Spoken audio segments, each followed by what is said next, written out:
സംസ്ഥാനത്തെ വാർദ്ധക്യകാല pension, വിധവാ pension, ഭിന്നശേഷി pension, അവിവാഹിത pension, കർഷക തൊഴിലാളി പെൻഷൻ തുടങ്ങിയ സാമൂഹ്യ സുരക്ഷാ പെൻഷനുകളും സർക്കാർ ധനസഹായത്തോടെ പെൻഷൻ വിതരണം ചെയ്യുന്ന 16 ക്ഷേമനിധി ബോർഡ് പെൻഷനുകൾ ലഭിക്കുന്നവർക്കും ആശ്വാസമായിക്കൊണ്ട് ഒരു മാസത്തെ പെൻഷൻ തുക അക്കൗണ്ടുകളിലേക്ക് മെയ് 30 വൈകിട്ട് മുതൽ വിതരണം ആരംഭിച്ചിരിക്കുകയാണ്.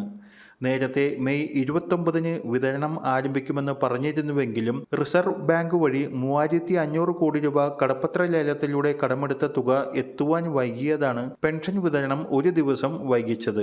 കുടിശ്ശിക ആയിരുന്ന ഡിസംബർ മാസത്തെ പെൻഷൻ തുകയായ 1600 രൂപയുടെ വിതരണമാണ് ഇപ്പോൾ ആരംഭിച്ചിരിക്കുന്നത്. ബാങ്ക് അക്കൗണ്ടുകളിലേക്കാണ് ഇന്നലെ മുതൽ പെൻഷൻ വിതരണം ആരംഭിച്ചത്. ഭൂരിഭാഗം പേർക്കും 1600 രൂപ തന്നെ അക്കൗണ്ടുകളിൽ എത്തിയപ്പോൾ പെൻഷൻ തുകയിൽ കേന്ദ്രവിഹിതമുള്ളവർക്ക് ആ തുക കുറച്ച് 1100, 1300, 1400 എന്നിങ്ങനെയുള്ള തുകകളാണ് എത്തിച്ചേരുന്നത്. കേന്ദ്ര സർക്കാർ ഫണ്ട് അനുവദിക്കുമ്പോൾ ഇവർക്ക് ഇപ്പോൾ കുറവ് വന്ന 200 മുതൽ 500 രൂപ വരെയുള്ളത് അക്കൗണ്ടുകളിലേക്ക് എത്തിച്ചേരുന്നതാണ്. ഒട്ടേറെ പേരുടെ അക്കൗണ്ടുകളിൽ പെൻഷൻ എത്തിയിട്ടുണ്ട്. തുക ലഭിക്കുന്നവർ അക്കാര്യം കമന്റായി രേഖപ്പെടുത്തുകയും ചെയ്യുന്നുണ്ട്. ഇന്നലെ വൈകിട്ട് അക്കൗണ്ടുകളിലേക്ക് തുകയെത്താത്തവർക്ക് ഇന്ന് എത്തിച്ചേരുന്നുണ്ട്. ഭൂരിഭാഗം അക്കൗണ്ടുകളിലും ഇന്നത്തോടെ പെൻഷൻ തുക എത്തും. അപൂർവം ചില അക്കൗണ്ടുകളിലേക്ക് ശനിയും തിങ്കളുമായിട്ടും പെൻഷൻ തുക എത്തും. ഏകദേശം 26 ലക്ഷത്തോളം പേരുടെ അക്കൗണ്ടുകളിലേക്കാണ് തുക അയക്കുന്നത്. പെൻഷൻ തുക ബാങ്ക് അക്കൗണ്ടുകളിലേക്ക് അല്ലാതെ സഹകരണ ജീവനക്കാർ വഴി വീടുകളിലേക്ക് നേരിട്ട് ലഭിക്കുന്നവർക്ക് തിങ്കളാഴ്ച മുതലായിരിക്കും പെൻഷൻ ലഭിച്ചു തുടങ്ങുക. സർവീസ് സഹകരണ സംഘങ്ങളിലേക്ക് തുകയും ലിസ്റ്റും എത്തിയതിനു ശേഷമാണ് വീടുകളിലേക്ക് പെൻഷൻ വിതരണം ആരംഭിക്കുന്നത്. ട്രഷറികൾ മുഖാന്തിരമാണ് കൈകളിലേക്ക് വിതരണം ചെയ്യുന്നതിന് ആവശ്യമായിട്ടുള്ള തുക സർവീസ് സഹകരണ സംഘങ്ങളിലേക്കും ബാങ്കുകളിലേക്കും എത്തുക. അതിനുശേഷമാണ് സർവീസ് സഹകരണ സംഘം ജീവനക്കാർ വീടുകളിലേക്ക് എത്തി 1600 രൂപ വീതം നൽകി തുടങ്ങുക.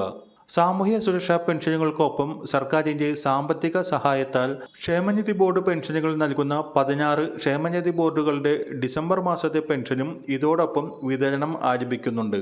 ഇപ്പോൾ ആരംഭിച്ച പെൻഷൻ വിതരണത്തിന് ദിവസങ്ങൾക്ക് മുമ്പേ സംസ്ഥാന സർക്കാരിൻ്റെ സാമ്പത്തിക സഹായമില്ലാതെ സ്വന്തം ഫണ്ട് ഉപയോഗിച്ച് ക്ഷേമനിധി പെൻഷൻ വിതരണം ചെയ്യുന്ന നിർമ്മാണ തൊഴിലാളി ക്ഷേമനിധി ബോർഡിൻ്റെ 14 മാസത്തെ കുടിശ്ശികയിൽ ഒരു മാസത്തെ പെൻഷൻ തുകയും വിതരണം നടന്നുവരികയാണ്. മാർച്ച് മാസത്തിൽ 1 ഗഡുവും ഏപ്രിൽ മാസത്തിൽ 2 ഗഡുവും ക്ഷേമ പെൻഷൻ ലഭിച്ചിരുന്നു. ഇപ്പോൾ മെയ് മാസത്തിലും 1 ഗഡു ക്ഷേമ പെൻഷനാണ് വിതരണം നടക്കുന്നത്. ഇനിയും ജനുവരി മുതൽ മെയ് മാസം വരെയുള്ള 5 മാസത്തെ പെൻഷനുകൾ കുടിശ്ശിക ആയിരിക്കുകയാണ്. ഇതെന്നാണ് വിതരണം ചെയ്ത് തീർത്ത് ധനമന്ത്രി ബജറ്റിൽ അറിയിച്ച പോലെ എല്ലാ മാസത്തെയും പെൻഷൻ അതത് മാസം അവസാനം തന്നെ നൽകുന്ന സ്ഥിതിയിലേക്ക് മാറുക എന്ന് ഇപ്പോൾ സർക്കാർ വ്യക്തമാക്കിയിട്ടില്ല. ഏതായാലും ജൂൺ മാസത്തിലും ഒരു മാസത്തെ ക്ഷേമ പെൻഷൻ ലഭിക്കുമെന്ന് ഏകദേശം ഉറപ്പായിട്ടുണ്ട്. കേന്ദ്ര സർക്കാർ കടമെടുക്കുന്നതിന് കഴിഞ്ഞ ആഴ്ച അനുമതി നൽകിയ 18,000 കോടിയിൽ 3,500 കോടി മാത്രമേ ഇപ്പോൾ കടമെടുത്തിട്ടുള്ളൂ. അതിൽ നിന്നാണ് 900 കോടി രൂപ ചെലവഴിച്ച് ഒരു മാസത്തെ പെൻഷൻ ഇപ്പോൾ നൽകുന്നത്. ജൂണിലും കടമെടുക്കുമെന്ന് സർക്കാർ ഇപ്പോൾ വ്യക്തമാക്കിയിട്ടുണ്ട്. അതിനാൽ ജൂൺ മാസത്തിലും അതിൽ നിന്ന് ഒരു പങ്കെടുത്ത് ഒരു മാസത്തെ ക്ഷേമ പെൻഷൻ വിതരണമെങ്കിലും ഉണ്ടാകും. വരും ദിവസങ്ങളിലെ ക്ഷേമ പെൻഷൻ അറിയിപ്പുകൾക്കായി ചാനൽ സബ്സ്ക്രൈബ് ചെയ്യുക.